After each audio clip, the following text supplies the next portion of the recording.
પરિચય આપ્યો। જી, મારું નામ એડવોકેટ ચેતન કેલાવાલા છે। હું એડવોકેટ છું પ્લસ સ્કૂલનો ટ્રસ્ટી છું અને ઘણી સામાજિક સંસ્થાઓ સાથે જોડાયેલો છે, જેવી કે south Gujarat chamber of commerce and ઇન્ડસ્ટ્રીમાં હું આજીવન સભ્ય છું અને મારા સમાજમાં લગ્ન વિશે કામ કરું છું, જેમાં હું લગ્ન વિશેની ઘણી બધી સેવાઓ આપી રહ્યો છું। સાહેબ, તમે જે સ્કૂલ છે, સ્કૂલમાં કયા પ્રકારની સેવા તમે આપો છો અને તમારા સામાજિક કાર્યમાં તમે કઈ પ્રકારની સેવાઓ આપો છો? જી, મારી સ્કૂલમાં અમે શું કરીએ છીએ કે જે ગરીબ વિદ્યાર્થીઓ છે એમાં લગભગ 50% માફી કરી દઈએ છીએ ગરીબ વિદ્યાર્થીઓને, કે જે મા બાપ વગરના વિદ્યાર્થીઓ છે એને ફ્રી શિક્ષણ અમે આપીએ છીએ અમારી સ્કૂલની અંદર। તેમ જે સામાજિક પ્રવૃત્તિઓમાં એવું છે કે અમે અત્યારે જે લગ્નનો વિષય જે અત્યારે એકદમ સમાજનો ખૂબ જ આગળ પડતો વિષય છે, એની અંદર અમે ઘણી બધી સેવાઓ આપીએ છીએ, લોકોના લગ્ન કરાવીએ છીએ અને અમે ઈચ્છીએ છીએ કે લોકો એના પોતાના સમાજમાં જ લગ્ન કરે। એટલે કયા દ્રષ્ટિકોણથી તમે આ બધું વિચારો છો કે ભાઈ સમાજમાં લગ્ન કરવું? સમાજમાં લગ્ન કરવાનું કારણ એ છે કે દરેક સમાજની રીત રિવાજ ખાણીપીણી અલગ અલગ હોય છે, જેમાં શું છે કે કોઈ અન્ય સમાજની દીકરીઓ આવે છે તો એને એડજસ્ટ થતાં ઘણું અઘરું પડતું હોય છે અને છૂટાછેડા થવાના ઘણા બધા કારણોમાંથી આ પણ એક મુખ્ય કારણ હોય છે કે જેઓ એડજસ્ટ થઈ નથી શકતા। બીજું એ છે કે સમાજમાં તમે હોય એટલે તમે શું છે કે ઘણા બધા વ્યક્તિઓને જાણતા હોય છે, પરિચયમાં હોય છે, તો તમે જે પણ ઘરમાં સંબંધ બનાવો છો તે બંને તમે પરિચયમાં હોય છે, એટલે શું છે કે જેની અંદર ફ્રોડ થવાના ચાન્સીસ ઘણા ઓછા હોય છે। આજકાલ તમે જોયું હશે કે ભાઈ ઘણા બધા ફ્રોડ થતા હોય છે, મેટ્રિમોનિયલ ફ્રોડ્સ આપણે થઈ રહ્યા છે એપના માધ્યમથી, સોશિયલ મીડિયાના માધ્યમથી, અને આપણે લૂંટેરી દુલ્હન વિશે પણ આપણે સાંભળ્યું છે।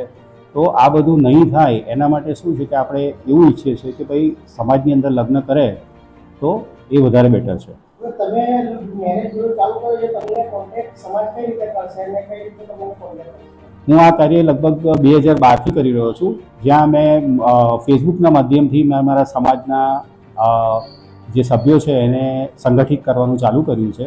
આજે લગભગ મારી પાસે 50,000થી વધારે અમારા સમાજના સભ્યો ફેસબુકના માધ્યમથી જોડાયેલા છે, હાલમાં ઇન્સ્ટાગ્રામ પર પણ જોડાયેલા છે અને અમે આ જે છે એની ઉપર એડવર્ટાઇઝ કરીને અમે અત્યારે સમાજના સભ્યો અમને સામેથી સંપર્ક કરતા હોય છે।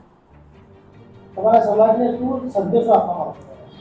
સમાજને સંદેશો આપવા માટે અમે એક ઈચ્છીએ છીએ કે મેઇન શું છે કે છૂટાછેડાનું પ્રમાણ ઘટવું જોઈએ, કારણ કે અત્યારે મેં મારી વકીલ તરીકેની કારકિર્દીમાં મેં જોયું છે કે ઘણા બધા સારા પરિવારો આ છૂટાછેડાને કારણે તૂટતા જોયા છે, જેમાં એકચ્યુઅલી છોકરા અને છોકરી બંનેના પોતે તો તૂટી રહ્યા છે, એમના પરિવારો તૂટી રહ્યા છે અને એ લોકો સામાજિક અને આર્થિક પરિસ્થિતિનો સામનો કરવો પડતો હોય છે। કોર્ટ કેસો ચાલે છે, 5-5, 7-7, 10-10 વર્ષ થઈ જાય છે, જેમાં છોકરા અને છોકરીનું ભવિષ્ય રૂંધાઈ જાય છે।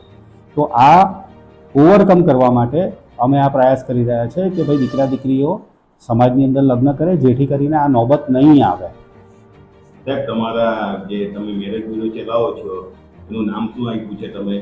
અમે મેરેજ બ્યુરો જે ચલાવીએ છીએ એમાં અમે વિવાહ લગ્ન મેરેજ બ્યુરો શુભ વિવાહના નામે અમે કામ કરીએ છીએ। એકચ્યુઅલી આ કોઈ પ્રોફેશનલ ઓર્ગેનાઇઝેશન નથી। મારી નીચે અમારી 5 બહેનો કામ કરી રહી છે, જે વર છોકરાવાળીઓ છે અને ભણેલી ગણેલી છે, જે પોતે ઘરેથી part time work from home કામ કરે છે અને અમારા જે પણ આવક થાય છે તો એમાં જે મુખ્યત્વે આવક હોય તે છોકરા તરફથી હોય છે, છોકરીઓ લગભગ અમે ફ્રીમાં લેતા હોઈએ છીએ। એટલે જે છોકરાઓની આવક હોય એ અમે મહિનાના અંતે એ લોકોની અંદર વેચી દેતા હોઈએ છીએ। એટલે આ એક સામાજિક પ્રવૃત્તિ છે જેમાં અમે અમારા જ સમાજની મહિલાઓ દ્વારા અમારા જ સમાજના દીકરા દીકરીઓના લગ્ન કરાવતા હોઈએ છીએ।